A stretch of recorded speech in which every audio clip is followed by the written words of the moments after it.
I said, I'm curious to find out about more about this name, this label, I guess it is, Albino Rhino.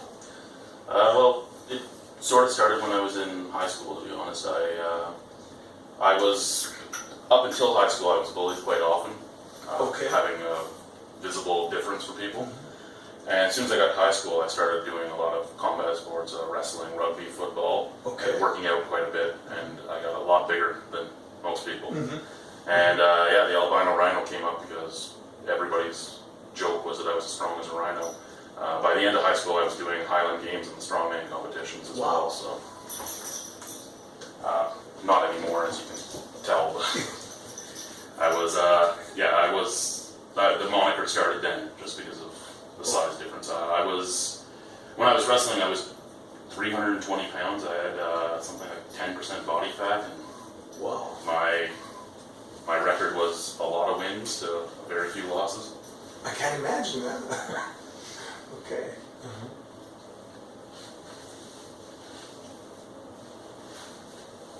And eventually you turned that into,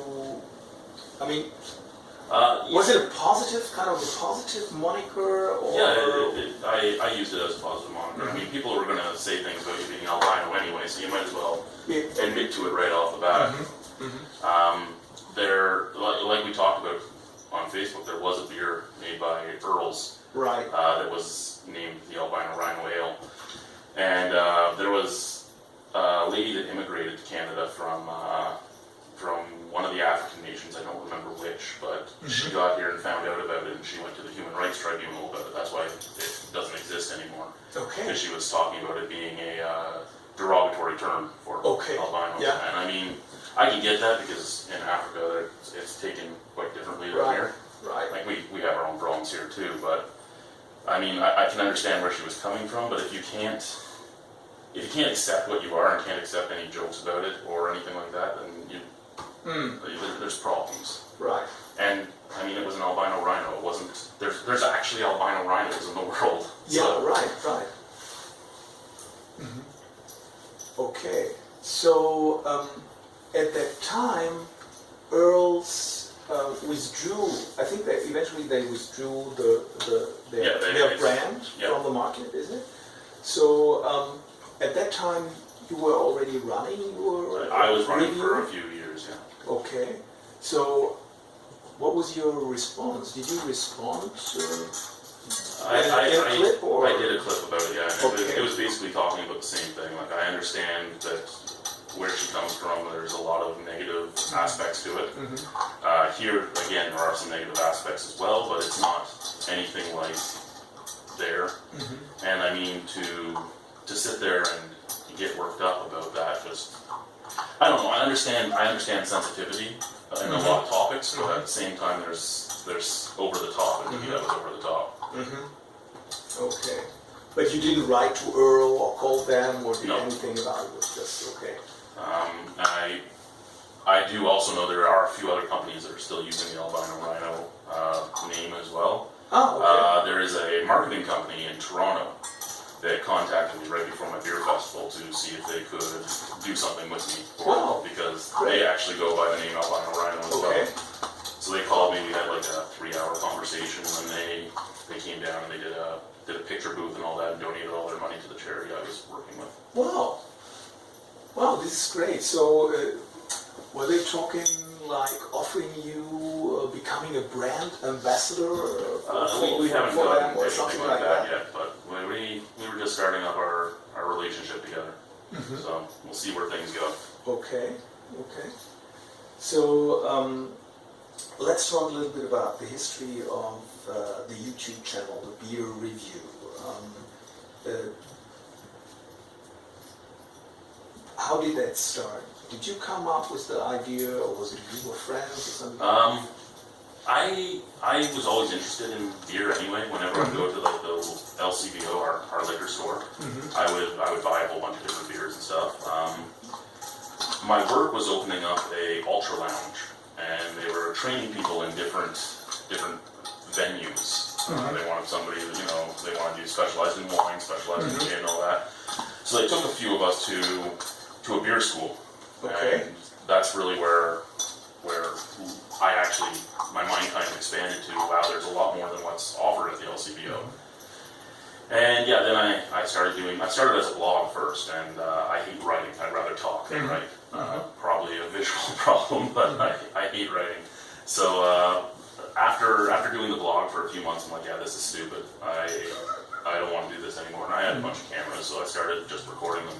And it was easier, faster. I didn't have to sit there and make notes and then write it out afterwards. It was just bang, here I'm done. Right. And yeah, started doing them on YouTube. Then I started bringing in my buddies, and they're a whole group of buffoons and hooligans. So it ended up being something that people liked, and we just kept going. Now we're all at different stages in our life. I mean, this thing's been going on for 7 years, so we don't get together as much as we used to. I do more solo reviews than group reviews, but I still have some group reviews, and I bring in new people from work and stuff that want to do it. And I do collaboration things with different breweries now, because I made a lot of relationships with a lot of brewers. So, so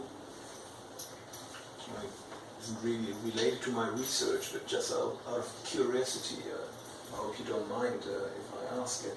Do you make any money out of that already? Or no, I never really made anything on it.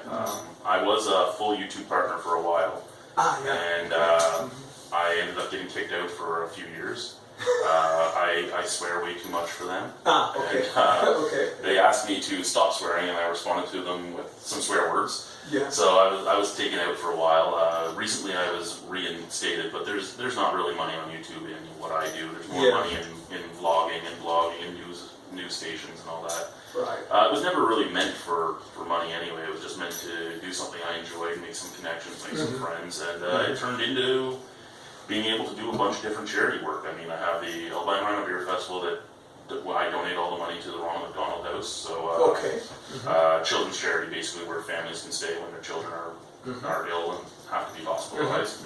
And with the cost of hotels and cost of parking and all that, I think it's great. Yeah, we have one in Mainz, the town where I live in Germany. Yeah, awesome. Then we did Pints for Prostates one year, which donated that money to prostate research. Okay. And right now, because of what I'm going through and realizing the wait lists in a lot of the Canadian health systems, I am doing I'm firming up 12 brewers right now to do collab beers with, and then we'll donate $1 from every bottle to the Canadian Mental Health Institute. Right. Collab beers? How would So that look like? I would go into the brewery. I'll help make the recipe, and we'll brew it together, and then I'll be on the label and name and all that. Okay. So the Albino Rhino would eventually reappear on a beer Apparently, label? yeah, apparently. Wow. We're not in Vancouver, so she won't find out. Okay, I can see, so you start with the blog, then you ventured into YouTube, and from there, eventually, you built that festival. Yeah, it was actually meant to be just a big party at first. We were It still is, isn't well, it? yeah, it is. But we had a 5-year plan, and the first year we were just going to get a bunch of beer reviewers from all across the world together. Okay. We brought up a bunch of guys from the U.S. and guys from a guy from England. A few guys were coming from the Maritimes and stuff like that. So it was just going to be that at first, and there were so many brewers interested and so many people interested that we skipped to year 5 of the plan in the first year. Now I don't have a committee or anything, so I do it all on my own, and it's a lot more work than most people realize. And if you deal with brewers, you realize just how absent-minded a lot of them are, which is weird for the industry they're in. But you could be like, you might have to call them and email them like 9 times before they get back to you. Because there's just such a volume of calls and emails that they don't even remember it happened. Right. Okay. It's usually once I call them and threaten to break their kneecaps that they call me back. They all know me. Okay.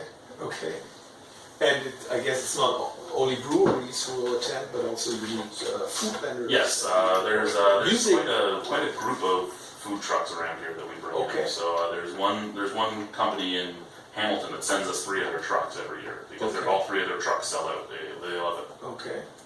Okay.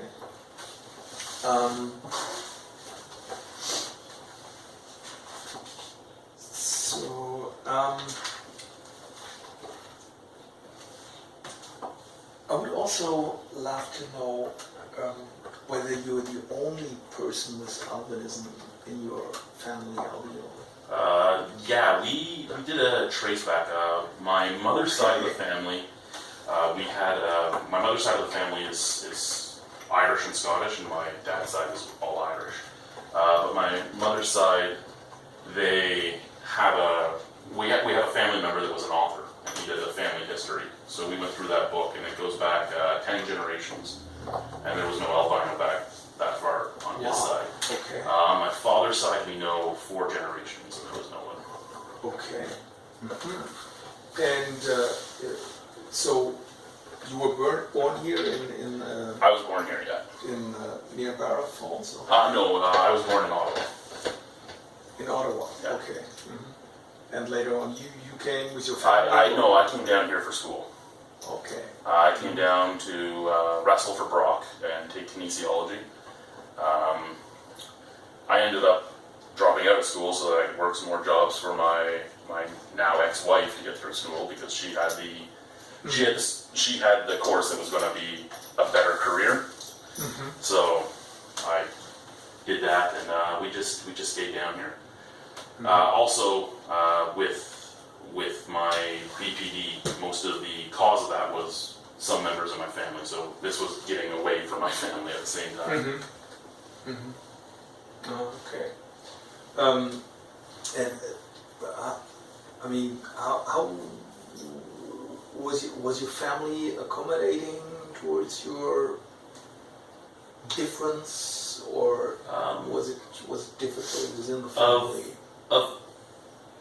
Just growing up with my mother was difficult. She did use she was married 8 times by the time I got out of that house, and she did blame me on every one of them, saying that no husband wanted to be with somebody with a kid with problems.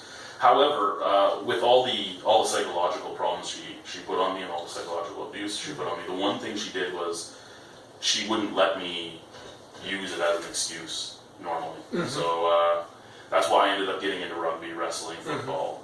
It was an outlet to get me out of that house first off, but also I was being pushed to find things that I could do, and I was good at them, so I did them.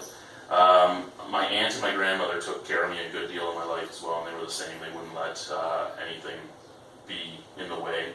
I ended up I'm legally blind, and when we moved out of Ottawa to Brayside, a little tiny town with 3 streets, a gas station, and a fry truck. And the closest town to that was a 45-minute walk called Arnprior. Well, I worked in Arnprior, and I would bike down the highway into Arnprior. The guy with the visual impairment, because that's just how I was raised.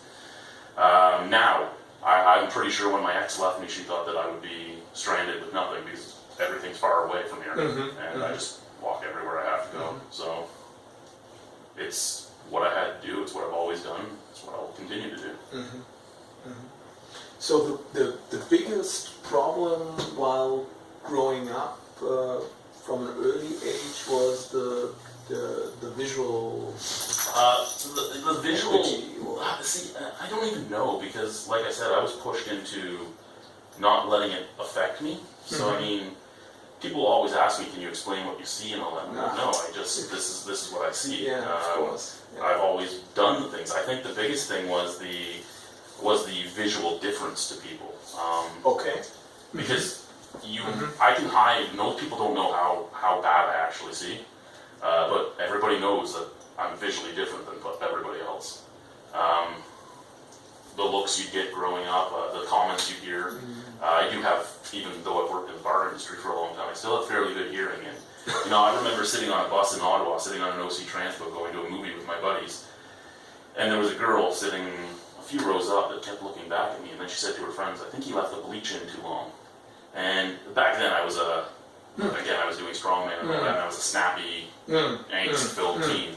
And I remember I stood up on the bus and I'm like, left the bleaching too long. I'm sitting there going like this with my arms and legs and stuff, right? Because I always wore shorts and cut off shirts and all that. I'm like, did you think I bathed in fucking bleach? Sorry about the language, but like, that's exactly what was said to her. And she's just looking at me. And I mean, that was just because it was 17 years of dealing with the comments, and I just snapped that one comment actually made me snap. I normally never do, but that one set me off for some reason. Just like Santa Claus comments, like I actually have dressed as Santa Claus. I've grown my full beard. My first son, I had the full beard and I had a Santa suit because why wouldn't I, right? And I came upstairs and he was, oh, Santa, but when you're out in public, everybody says it still. Yeah. And you're saying, you don't know me at all. Okay. And it shouldn't bother me, and it normally doesn't. But I think the older I get, the more it bothers me. When I was younger, it didn't. Yeah. But I think the older I get and the more and more it comes, the more it bothers me. It is kind of adding up because you've heard it.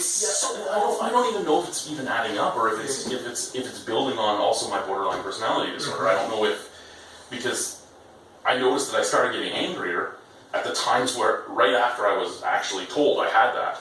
So I don't know if they're playing on each other as well. Okay. So far, nobody suggested that to you, that there's a relationship? No, I don't think I've actually ever even talked about getting angry about albinism to anybody yet. Okay. To be honest. Okay. I don't think I have. Okay. And I also thought if there is a possibility that you venturing into that thing you're doing, the beer tasting, does that perhaps have some weird connection to your condition, sort of, that because you don't see so well that... I don't know. I've actually thought about that myself. I mean, they say your other senses are better. Yeah. I do know that I hear fairly well. And I mean, doing the tasting, it's all your nose and your tongue. Yeah, right. I mean, your taste and your scent is all you're using. Yeah. And maybe it does. Okay. Just guesswork. Yeah. Okay. I mean, I know that I scored pretty highly when I did my BGCP for the tasting, so maybe. I don't know. You mentioned your work. Usually when you go to work, it's only late. It's during nighttime or something like that. What are you working? I work at Fallsview Casino, actually, and okay.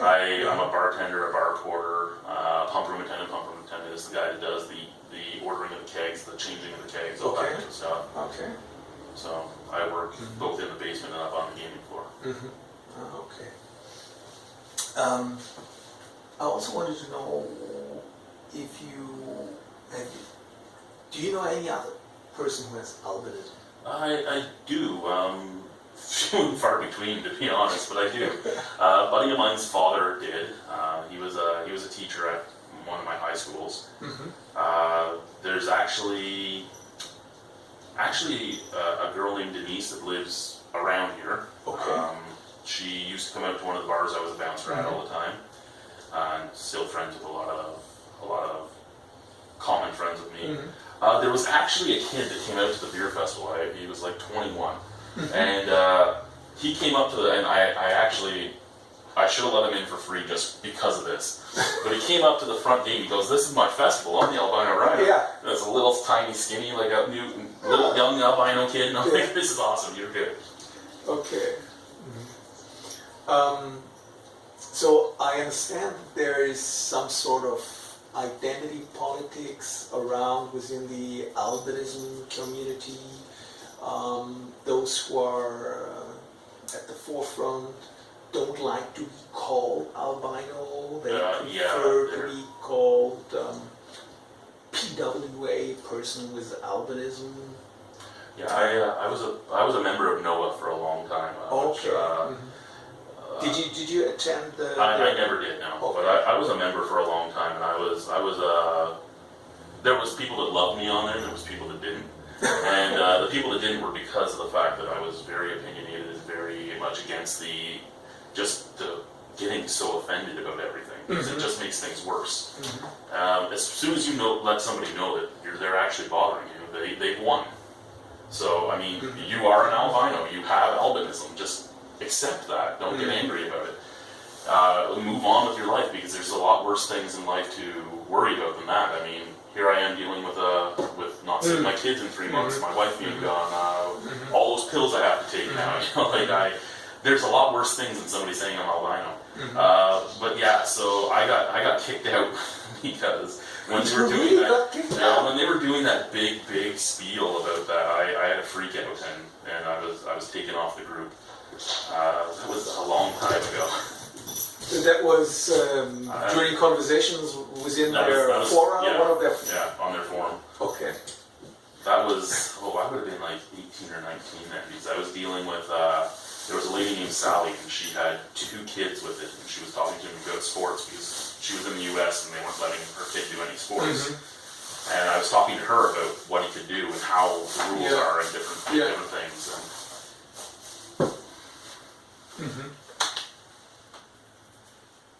okay, just look at me like that. And she was one of the people that really liked me, and she was a little angry that happened, but it was what it was. I mean, I didn't care all that much, to be honest. Okay, yeah.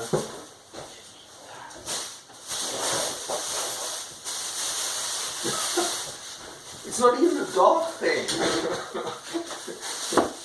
All hose for me. Tap when I change it. Okay, yeah, I attended their convention last year, so I got at least a little idea about what they're. Yeah, I don't know how they are now, because that was 17 years ago that happened. Wow. Okay.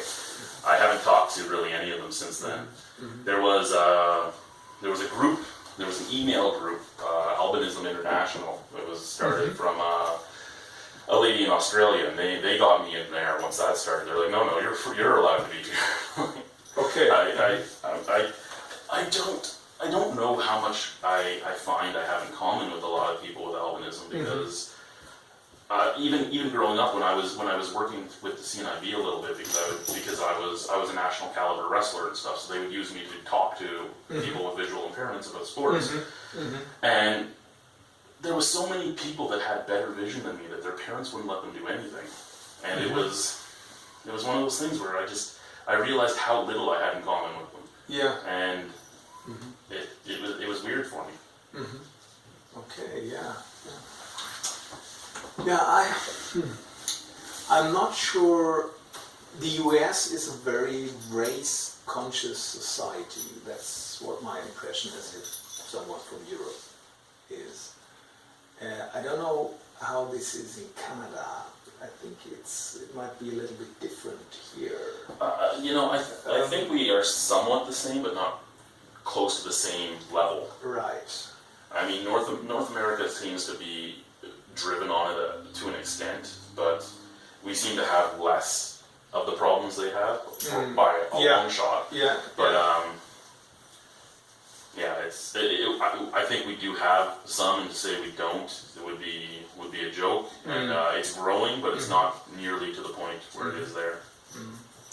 Because I have the impression that people with albinism in Germany, for example, they don't experience when they are young as much bullying as you guys here perhaps and in the US do it, at least what people have told me.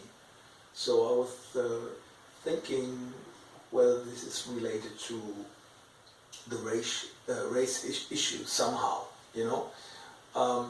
that people pay much more attention to physical difference in, so to speak, racial terms here, at least in the US and perhaps also in Canada, more than people would do in Germany. Obviously there are much less black people around in Germany, and the average German perhaps looks much more like you do, except for the very, very white hair. But so you would, well, I know a couple of people in Germany who have albinism.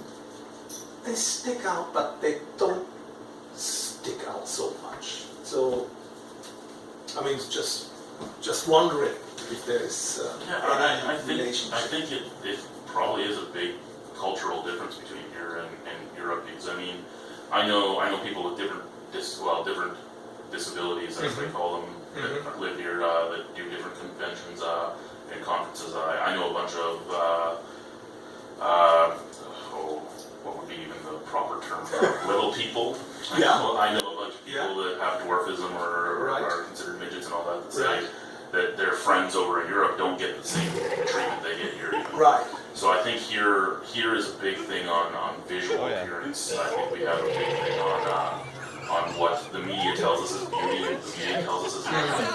And I mean, it's funny because I actually have a comment on that usually when people are talking about things. I'm like, what good is a pretty package if all it is an empty box? Because that seems to be what people care about here mostly is, do you look like a movie star? And if you don't, we don't want to talk to you, or you're weird to us. Okay, makes sense, yeah. Okay. It's also interesting that you bring that up, the little people and other people with different disabilities who also run their conventions. It's almost like it's kind of an identity that you can relate to or make your own sort of. I don't know if people in Germany who have albinism, for example, would kind of identify with their difference as people, or some at least, do in the US who are under that umbrella of Noah. I have the impression there is much of sort of identity work going on here, which we don't have in the same way in Germany. Yeah. Okay. So I guess that's almost all I wanted to ask you.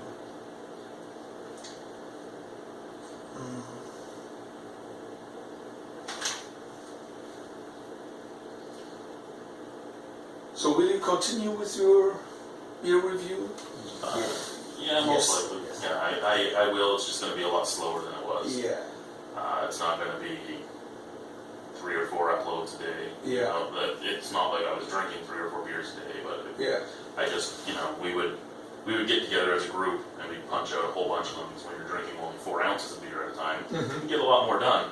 Yeah. And we would punch out a bunch of them, then we'd have 2 or 3 weeks worth of videos. Yeah. Okay. And the beer fest, you will. The beer fest, I want to do. I mean, it helps a lot for charities that I enjoy doing. I just don't know. I don't know if well, I have lots of time now. Kids aren't here, so probably. But yeah, I haven't 100% made a decision on it yet, just because of the amount of work it takes. And so I'm not 100% sure what I want to do with it yet. So for how many years did it run already? This was the 4th year. The 4th year. Okay. And I think it grew from year to year bigger. Yeah, the first year we were at 485 people, and then we hit 900 people, and now we're at 1,400. Wow. And our donations have gone up from $1,300 the first year to almost 8,000 this year. Wow. Okay. Yeah. So you should find somebody who helps you. Every year I have a whole load of people that are like, we're going to help, we're going to help. And just like anything. Oh no, we're busy. Yeah. Okay. Sorry. It would be a pity to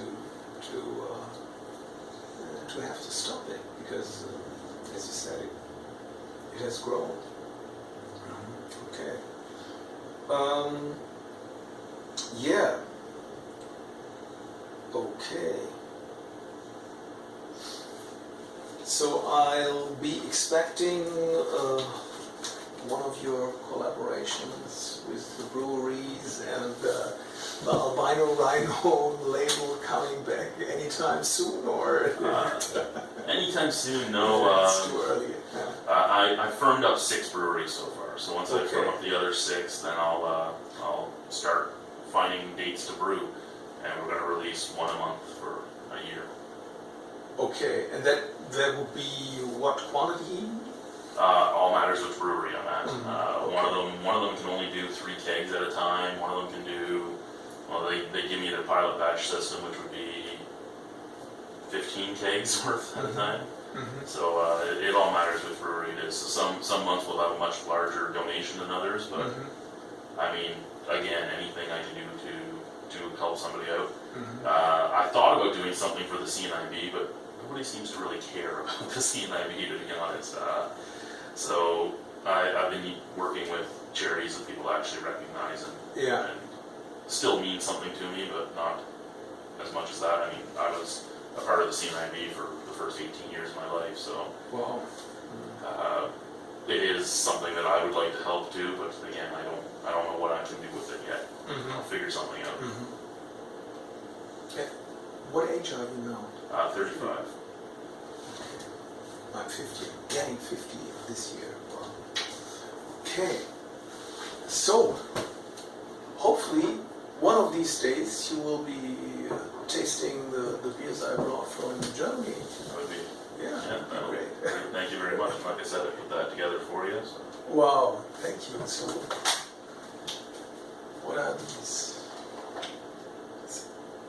Innis and That's a Scottish brewery, but I do have a connection with them. So, yeah, we had their owner here in the basement.